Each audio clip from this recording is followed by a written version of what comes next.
আসসালামু আলাইকুম। Readymade boundary ওয়ালের কাজ চলমান। আমাদের এই কাজটি হচ্ছে মির্জাপুর ক্যাডেট কলেজ, টাঙ্গাইলে। কাজ চলতেছে। আপনাদের যাদের প্রয়োজন তারা আমাদের সাথে যোগাযোগ করতে পারেন। স্বল্প সময়ে স্বল্প খরচে রেডিমেড বাউন্ডারি ওয়ালের কাজ করা হয়। এই কাজটিতে আমরা শুধু মালামাল দিয়েছি তাদেরকে, তারা নিজস্ব জনবল দিয়ে কাজটি কমপ্লিট করতেছে।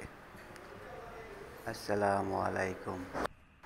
এই রেডিমেড ওয়ালের মালামালের সুবিধা হলো এই মালামালগুলো আপনারা পুনরায় ব্যবহার করতে পারবেন, কোনো রকম বাড়তি কস্টিং ছাড়া। শুধু লেবার কিছু কস্টিং যাবে, এছাড়া আর কোনো বাড়তি কোনো খরচ নাই।